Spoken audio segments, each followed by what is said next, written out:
ఆ బుక్ లో ఉన్న స్టార్ పాత్, మ్యాజిక్ సింబల్స్, అలాగే మ్యాజిక్ చేయడానికి వాడే మంత్రాలన్నింటినీ చూపిస్తూ ఇది చూడు, ఈ బుక్ లో ఏముందో, ఈ బుక్ నాది కాదు, తొందరగా నా బుక్ నాకు ఇచ్చేసాయి అని అన్నాడు. విష్ణు రవ్వంత కూడా తగ్గని అదే ఆశ్చర్యంతో ఇది ఈ క్లాస్ కి సంబంధించిన మ్యాజిక్ బుక్, ఇకపోతే మ్యాథ్స్ అంటూ నెంబర్స్ అంటూ ఏవేవో మాట్లాడతావేంటి కృష్ణ? రాత్రంతా కూర్చొని మ్యాథ్స్ కి సైన్స్ కి సంబంధించిన నావెల్స్ ఏమైనా చదివావా? పైగా నేను నావెల్స్ ఎక్కువగా చదివి బుర్రపాటు చేసుకుంటున్నానని నన్ను తిడుతూ ఉంటావు. ఇదేం బాలేదు కృష్ణ, నువ్వు కూడా నాలాగే తయారవుతున్నావు అని అన్నాడు. విష్ణు మాటలు విన్న కృష్ణకి ఆల్మోస్ట్ కళ్ళు తిరిగి నేల మీద పడిపోతానేమోననే ఫీలింగ్ కలిగి వెంటనే కోపంగా, ఏంటి కామెడీగా ఉందా? నన్ను నువ్వు చీట్ చేయలేవు, ఇప్పటికే నీ యాక్టింగ్ చాలా ఓవర్ అయింది, నీ మాటలని నమ్మితే నేను పిచ్చివాడైపోయేలా ఉన్నా అని అన్నాడు.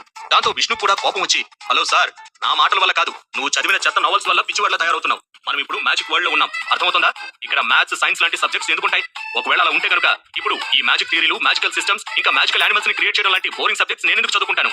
హ్యాపీగా మ్యాథమెటిక్స్, సైన్స్, లిటరేచర్ లాంటి ఇంట్రెస్టింగ్ సబ్జెక్ట్స్ చదువుకునేవాడి కదా. ఇప్పటికైనా ఈ లోకంలోకి రా అంటూ నిజాయితీగా చెప్పాడు. విష్ణు మాటలు వింటే కృష్ణకి ఏ చీటింగ్ లేకుండా మనస్ఫూర్తిగా చెప్పినట్టే అనిపించింది. కానీ అతనికి నమ్మాలని మాత్రం అనిపించక మనసు